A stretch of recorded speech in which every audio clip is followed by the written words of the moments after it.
in the winter time.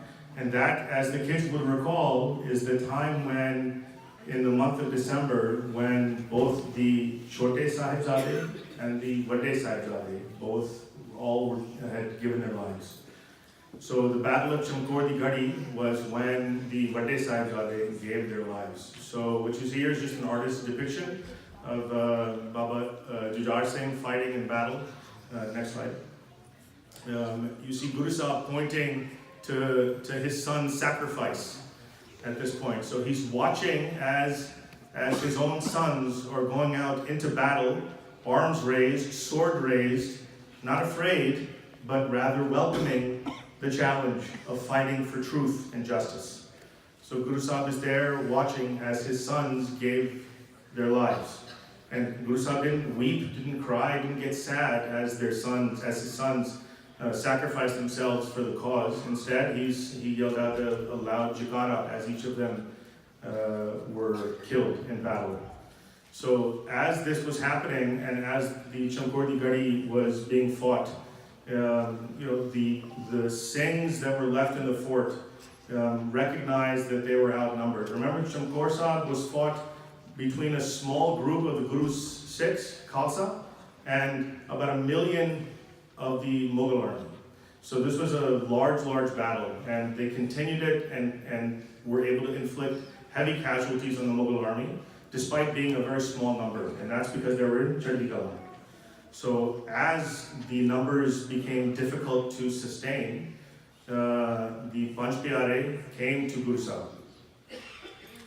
The Panch Pyare came to Guru Sahib and they asked Guru Sahib that, number one, Guru Sahib, we don't want you to go into battle. So Guru Sahib was planning on himself going into battle and taking on the sacrifice, taking on the fight that he asked of his Khalsa. So the Khalsa who came before him, Guru Sahib was no different, right? So Guru Sahib equated himself to the Khalsa Panth and to the Guru Granth. So Guru Sahib thought, if I ask this of my Khalsa, then I too must go out and fight. But the Panch Pyare who remained asked Guru Sahib and pleaded with Guru Sahib, and they said, Guru Sahib, we ask you that you please don't go. But Guru Sahib was steadfast. He said, I gave the order that my Khalsa give their lives and go out there and fight for truth and justice. I too must do the same. So the 5 Singhs that were left with him, by Daya Singh, by Dharam Singh, by Man Singh, by Ram Singh, by Daya Singh, they came out and said, Guru Sahib, we apologize that we have to take this tone. But instead of ਅਸੀਂ ਬੇਨਤੀ ਕਰ ਰਹੇ ਸੀ, but ਹੁਣ ਅਸੀਂ ਹੁਕਮ ਕਰ ਰਹੇ ਹਾਂ. So we ask no longer, we direct you that we do not want you to go out into battle. So this is where Guru Sahib humbly listened to what the Panch Pyare had told him and decided to leave the fort of Chamkor Sahib. So this is an artist's depiction of the Panch Pyare coming to Guru Sahib and asking him, and then ultimately telling him that, Guru Sahib, you must leave the fort. So he did so against his wishes, but at the order of the Panch Pyare. Next one. So in preparation for leaving the fort of Chamkor, Guru Sahib asked Bhai Sangat Singh to come forward. Bhai Sangat Singh had a face that very much, and a build that very much resembled Guru Gobind Singh Ji. And so as a result, Guru Sahib dressed him, Bhai Sangat Singh, in his own attire. He gave him the dalki. He dressed his dastar in the same way. He gave him, whatever kapra he could. So he put Bhai Sangat Singh out in front of Chamkor di Gadi so the Mughals could all see that what looked like Guru Gobind Singh was still here. Guru Sahib had actually now planned to depart, but he wanted to make it such that the Mughal army didn't realize that. But at the same time, Guru Sahib was not shy or afraid as to leaving. He didn't want it to be a under darkness. So Guru Sahib, before he left, shot arrows at the oncoming Mughal army, and he trumpeted using a very primitive instrument, but a very loud sound as he was leaving. Okay? So this is your Guru, not afraid, not doing something that was undercover, not running away, not trying to do things without others being aware. So Guru Sahib shouted from the rooftops that he was leaving, okay? But yet he put Bhai Sangat Singh out there to continue the fight and to also allow those Mughal invaders to think that Guru Sahib was still there. So at this point, Guru Sahib had left the Chamkor fort, and on his way, he had stopped along many places. One of the places that he had stopped along was a place where there was a well that Guru Sahib actually drank from, and that continues to feed the Sangat today, continues to quench the thirst of the Sangat today. There was a tree there called the Jan tree that is now the site of a Gurdwara. This is where Guru Sahib, we see these pictures, next slide. We see these pictures, these artist depictions of Guru Sahib sleeping in the forest. This forest was referred to as the Machiwara jungle, just adjacent to where Chamkor Gadi was located. And we see pictures of Guru Sahib sleeping under the tree, under the moonlight, and this is where the story goes that Guru Sahib recited the Shabad Mittat Pyare Nu,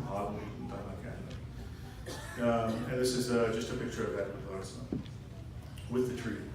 So in his path, Guru Sahib had come across two Mughal Pathans, so by the name of Ghani Khan and his brother Nabi Khan. They had lived in the area, and they considered the Guru favorable. They weren't an enemy of the Guru. They considered him a respected individual and were there to do whatever they could for him. So Guru Sahib was offered a horse by them back in Anandpur side. He was now offered help by Ghani Khan and Nabi Khan, these two brothers. So what they decided was to disguise Guru Sahib because the Mughal army was still chasing Guru Sahib. They had realized by now that Bhai Sangat Singh was no longer Guru Gobind Singh. So they were now chasing Guru Sahib, and Guru Sahib, in an effort to try and also avoid these, Ghani Khan and Nabi Khan had asked Guru Sahib to then dress up in a garb that resembled theirs. So, next slide. So they had put him in a garb that resembled the saints of that area. So interestingly, they were dressed in blue, and they dressed Guru Sahib in blue. There's another story that goes that the dye wala, the person who created the dye that dyed Guru Sahib's clothing, back then Guru Sahib had asked that the clothing be dyed in the same rang, the same color as Nabi Khan and Ghani Khan. But the dye takes quite some time, and Guru Sahib had told the dye wala, he says, enough, both ho gaya. And the dye wala was like, no, it needs much more time. But in fact, when the clothing was taken out, the dye had matched perfectly. And to this day, they say that pot that the dye wala has passed down from generation to generation. Right now, Guru Sahib had blessed it in such a way such that whatever rang comes to the mind of the dye wala, that rang comes right out of the pot. So again, these are the amazing things that our gurus did and had the bakshish of us receiving. So as Guru Sahib was escorted through, next slide, Nabi Khan and Ghani Khan, I apologize for the text, we were going to do this in the kids' divan, so Ghani Khan and Nabi Khan continued to help them through, and they arrived then at where a very blessed soul in the Raikot state, the Muslim chief Rai Kalla had been located. And in this area, this is where Guru Sahib had received the news from one of Rai Kalla's messengers, Nura Mahi, who he had sent out to find out what was happening with the Chote Sahibzade. And so Nura Mahi came back and told Guru Sahib very painfully and with tears in his eyes that the Chote Sahibzade had given their lives. So this is where Guru Sahib had recognized, had realized that this is, this was an ongoing battle, and that he needs to continue to fight. So here, and this was just a remembrance of the Chote Sahibzade who were martyred. So in Raikot, where Guru Sahib was located, Guru Sahib then had the blessing of having a special jug that he had with him. And this jug was his own personal jug, whereby which he would carry for water, for quenching his thirst, etc. And Nura Mahi, as a result of his long travel and his arduous journey, was given milk through this jug at the time. But again, because it was a personal artifact of Guru Sahib himself, and Guru Sahib was so grateful to Rai Kalla for arranging this to happen in the state of Raipur, that he had gifted this special artifact to Rai Kalla and his family, along with a sword and along with a poti pardhyana, something that allows for a gurkha, another artifact. So these were gifted to the Rai Kalla family, and that is what we have the bakshish and the blessings of viewing today. So this jug was a personal artifact of your 10th Guru. So this is not someone else who told you this. This is not someone else. This is not just my words, but Guru Sahib had given it himself to Rai Kalla, and Rai Kalla's family had given it to each successive male in the family with each successive generation. And Rai Sahib, who's here today, who brings this to us, and for that we thank him. He is a direct descendant of Rai Kalla, who himself received this jug from Guru Sahib himself, from Guru Sahib's own hands. So the jug is referred to as Ganga Sagar, and that's what you saw in the emails and in WhatsApp. Ganga Sagar is the name that we refer to this as. And like many other artifacts, one hears about the connection to Sikh history and the connection to our Gurus, and sometimes you can be somewhat skeptical in their exact, authenticity.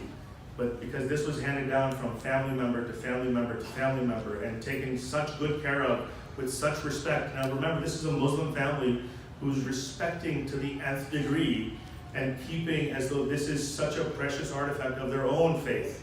So the respect that the Rai family has had for this is unspeakable.